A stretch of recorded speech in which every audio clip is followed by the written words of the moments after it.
Here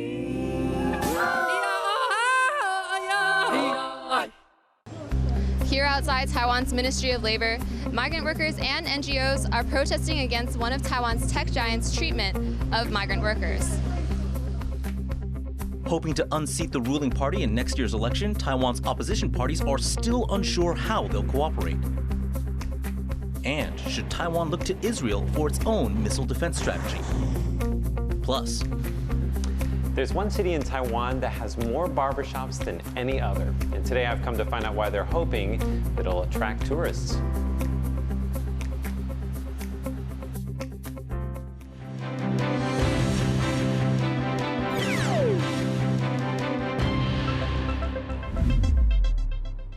hello and welcome to TaiwanPlus News. I'm Eric Gao. Labor unions are rallying to push negotiations forward between migrant workers and one of Taiwan's tech giants. Tiffany Wong reports.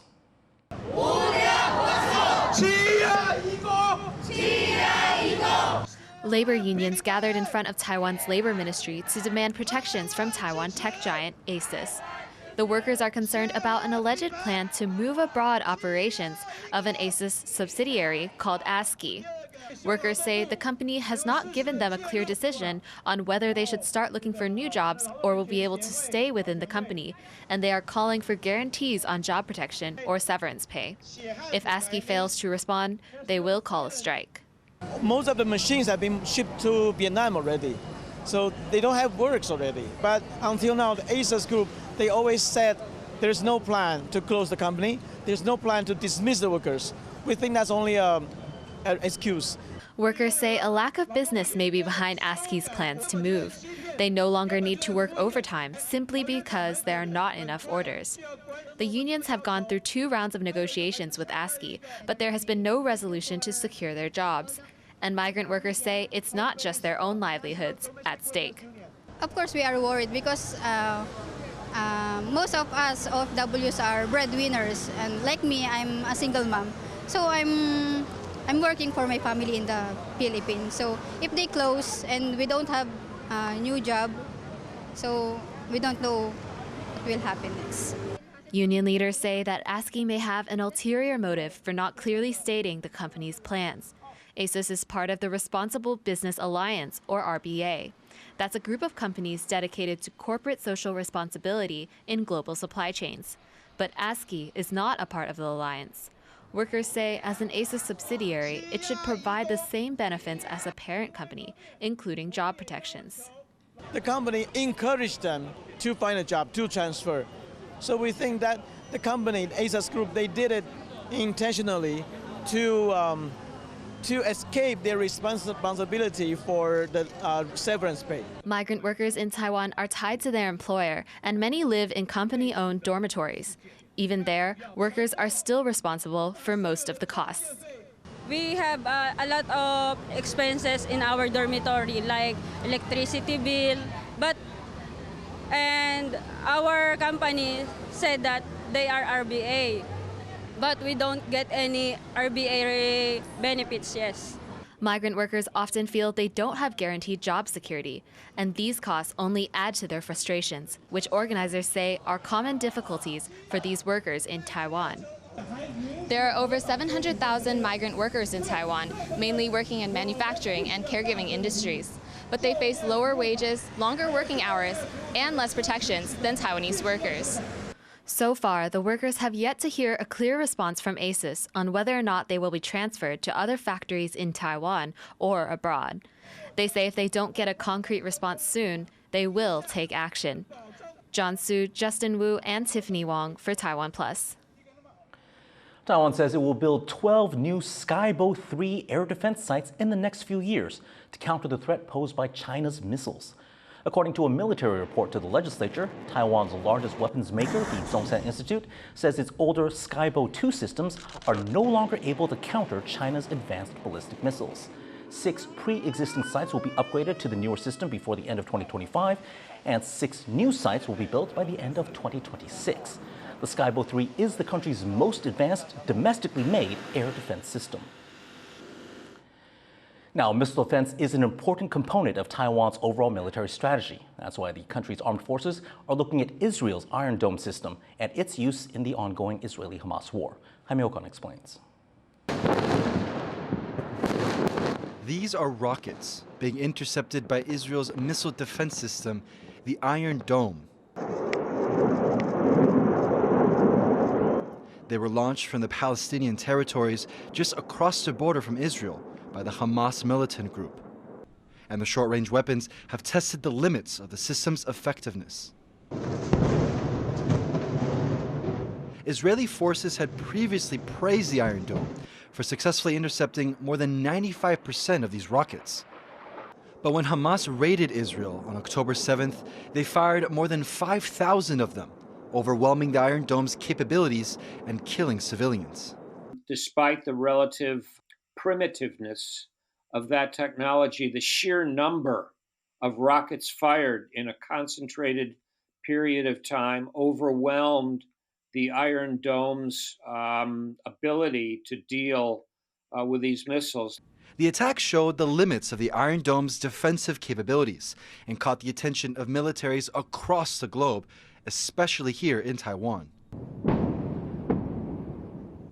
Analysts say that China could use its arsenal of advanced missiles if it takes action against Taiwan, a country it sees as part of its territory. But would a system like the Iron Dome help Taiwan defend against an attack from China?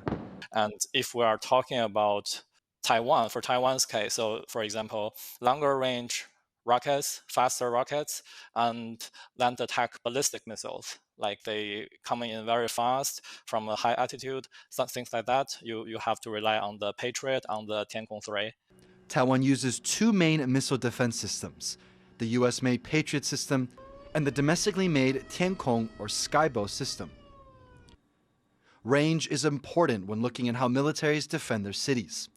Israel's Iron Dome system can only intercept short-range targets like rockets. Taiwan's Patriot 2 and Skybow systems have much longer ranges and can take out faster, more advanced missiles and even aircraft. The current version of Iron Dome, it can only intercept incomings with a maximum range of up to 70 kilometers. So the Taiwan Strait is the narrowest point, is almost twice as wide as that. So there is zero utility for Taiwan to deploy the current Iron Dome systems on its main island. While analysts agree that Taiwan does not need the Iron Dome, Taiwan's military wants to improve the way it uses its existing systems. It's created a task force to study the Israel-Hamas conflict and learn how to best position these systems. I know that Taiwan is going to try to see what lessons it can draw from the war between Israel and Hamas. But in the case of Taiwan, it's going to be fighting against a very advanced military, not a group of terrorists that is embedding themselves in civilian neighborhoods with tunnels and things of that nature. And while the war between Hamas and Israel might be different than a potential conflict between China and Taiwan, Taiwan's military will still be watching closely and trying to improve its defense strategy. James Lin and Jaime Ocon for TaiwanPlus. The death toll in Gaza has now surpassed 5,000, while Palestinian militant group Hamas has released 2 Israeli hostages. It's now been 2 weeks since Hamas launched an attack on Israel, killing over 1,400 people and taking hundreds of others hostage. Israel's retaliation on Gaza has killed thousands, with women and children making up more than half of the deaths. In a phone call with Israeli Prime Minister Benjamin Netanyahu, U.S. President Joe Biden reiterated support for Israel, but urged that aid be allowed into Gaza. Hospitals there are over capacity and out of power since Israel cut off fuel, water, and food. Authorities say more than 1 million people in Gaza have been displaced since the war began. The White House says China's top diplomat will make a rare visit to Washington on Thursday amid tensions over trade, the Middle East, Ukraine, and Taiwan. China's Foreign Minister Wang Yi is scheduled to meet with U.S. Secretary of State Antony Blinken to manage already tense U.S.-China ties. Washington has been sending military aid to Israel and Ukraine, while Beijing has condemned Israel and grown closer to Russia since its invasion. Wang's trip will be the highest level in-person meeting between the U.S. and China ahead of expected talks between the two countries' leaders in San Francisco next month. Meanwhile, California Governor Gavin Newsom says he wants to strengthen relations with China to work on climate issues. Kicking off his week-long visit on Monday, the leader of the U.S.'s richest state is expected to sign climate agreements with Chinese provincial leaders. The political relationship between Washington and Beijing has worsened in recent years. Climate remains one area where collaboration between the two superpowers is seen as possible. China is the world's biggest greenhouse gas emitter. It's also the largest producer of renewable energy. I want you to know, regardless of what happens nationally, subnationally, you have a partner in the state of California. Back in Taiwan, one candidate in the country's presidential elections next year is looking to disrupt the dominant two-party system in local politics. And he's turning out to be a bit of a kingmaker. Louise Watt reports. All eyes are on Wen-je, the presidential candidate for a fairly young party, the Taiwan People's Party, because it's looking increasingly likely he could decide the way January's election goes. He's second in the polls behind President Tsai Ing-wen's deputy, Lai Ching-te. Kerr and other opposition candidates say Taiwanese want to change, but the problem for the opposition is they are split. Kerr and the main opposition party, the KMT, are talking about forming an alliance in the hope of leapfrogging Lai into top spot. But they can't decide who should run for president and who for vice president. Ho wants to hold an open primary to decide, but Kerr's team wants to ask the public. 针对侯办所提出的用这种民主式初选的方式，我们还是希望能够用全民调的方式来进行。 Kerr is accusing the KMT of pressuring his party to agree to their method. 还是叫人家要一天之内恢复，感觉上就好像大党在打压小党，你知道？更明白讲，这简直就像逼婚，你知道？ Speculation had been mounting that Kerr would announce joining up with the KMT, but it's back to waiting for the two parties to talk some more, see if they can agree to work together to give the opposition more of a shot at gaining power. Klein Wong and Louise Watt at Wen-je's campaign HQ for TaiwanPlus. Now, in response to Kerr, KMT candidate Ho Yo-ii says that he is still open to collaborating with the TPP and that a joint ticket is what a majority of Taiwan's voters want. Now, coming up after the break. It has been 6 years since Taiwan implemented the no-kill policy in animal shelters. We take a look whether this has helped the stray animals in the country.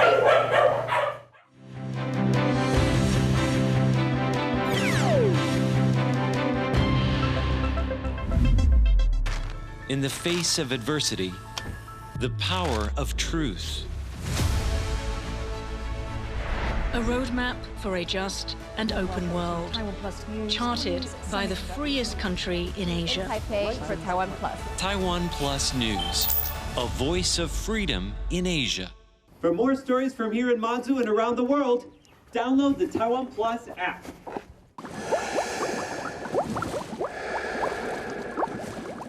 We bring you stories from Taiwan every day of the week. Our reporters travel the nation.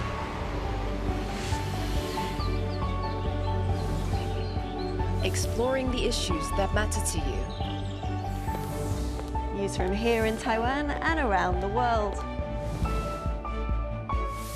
What's up, Taiwan? Weekdays on TaiwanPlus.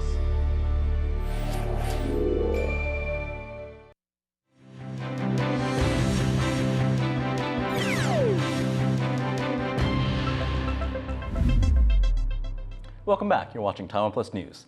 A thick blanket of smog has engulfed the Indian capital, New Delhi, leaving some residents short of breath. The country's health minister says a drop in temperatures and in wind is causing the smog to hang around longer than usual. India has some of the highest levels of air pollution in the world. Studies suggest this air pollution is responsible for around 2 million premature deaths in India each year.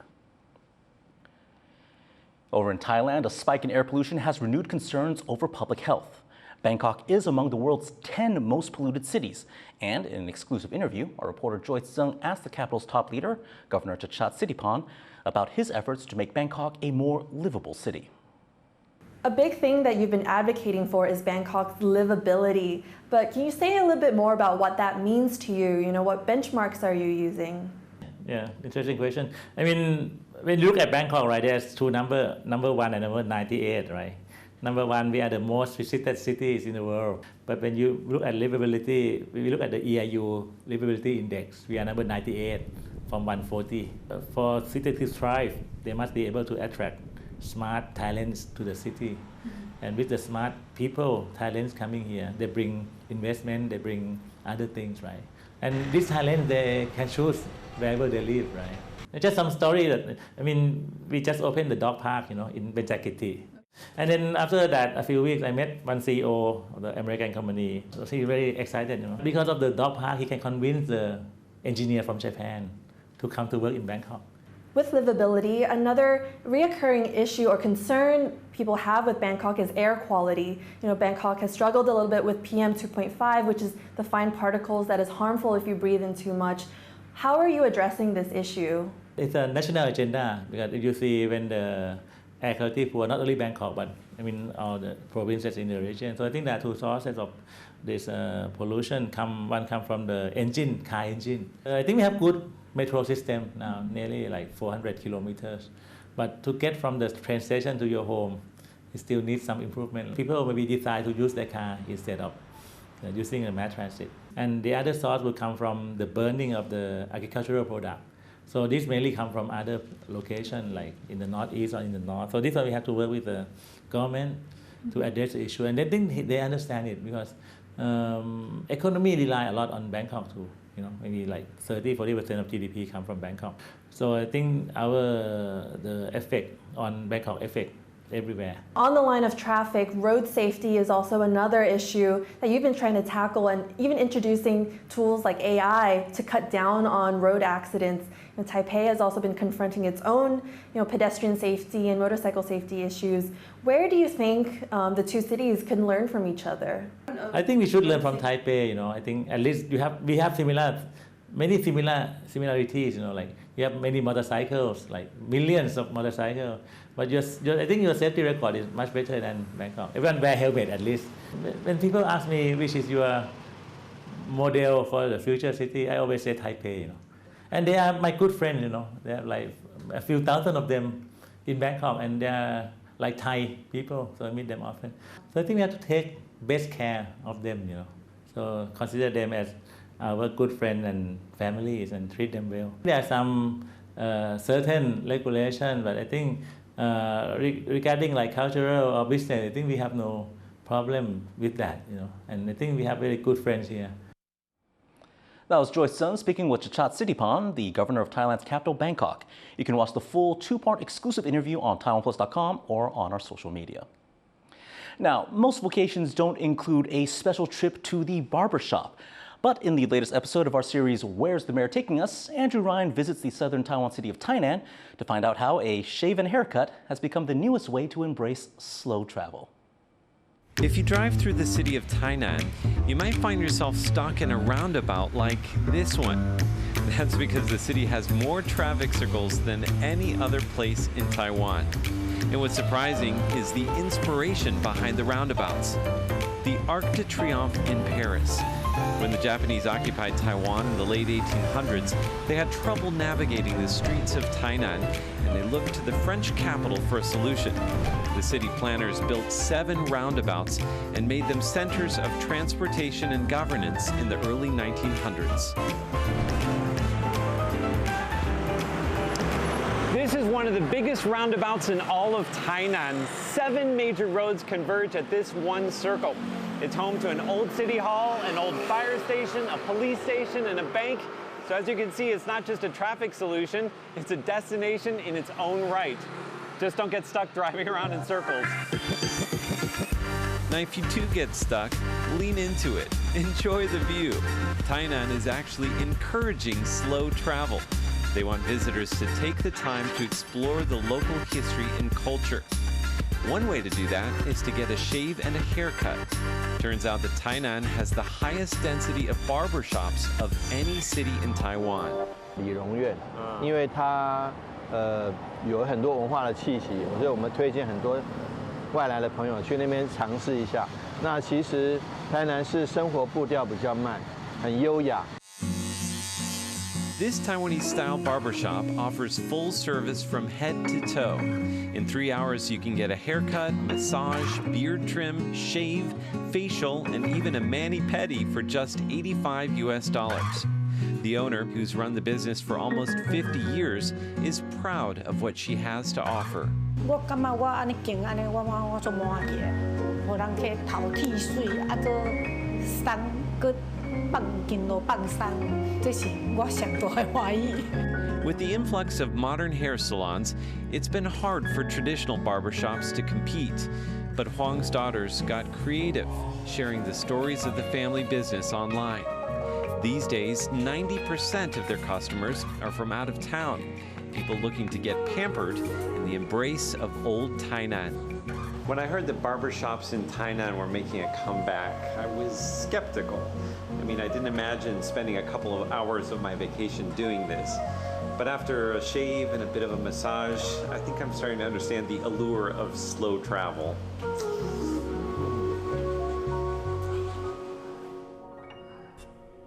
One of Huang's daughters saw other possibilities in the family business too.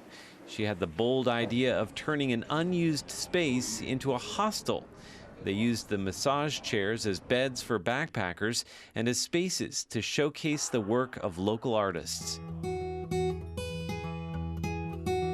从理容院认识台南这个城市，所以他把各个理发师在做各种按摩服务项目的手，把它配置在这个长条形的上面。然后其实他把台南市的道路变成头发海，把圆环变成它这整个地图里面一个很重要的一个形象。然后，所以其实圆环代表客人的身体，可是也代表这个城市。With a little bit of creativity and a deep affection for the family business, Tseng has brought about a renaissance. The old barbershops of Tainan were facing an uncertain future, but now they're part of a slow travel revolution, offering visitors a deeper way to connect with the city and its people. Justin Wu, Scott Huang, Peachy Drong, and Andrew Ryan for TaiwanPlus. Coming up in part 3, many of Taiwan's traditional crafts are fading into history. We'll show you how one group of artisans is ensuring that the art of 3D embroidery is alive and well. That was part 2 of Andrew's trip to Tainan in our series, Where's the Mayor Taking Us? We'll have a new episode for you every day this week. Now, Taiwan has been facing a stray dog problem for decades. In 2017, the country implemented a no-kill policy at animal shelters so that homeless dogs wouldn't be put down. 6 years on, Senator Shi looks at the impact that rule has had.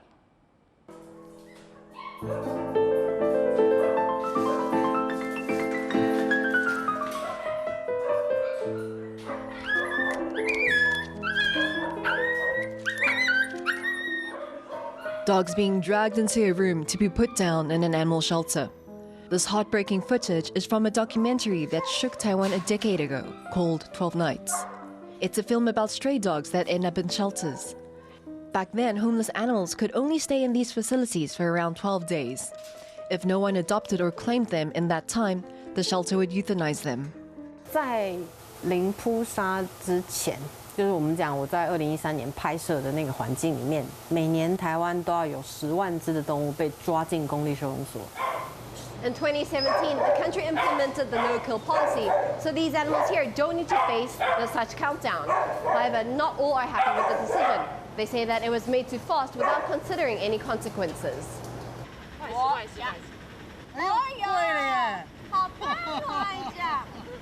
Banqiao Animal Shelter is one of the 8 public facilities in New Taipei City.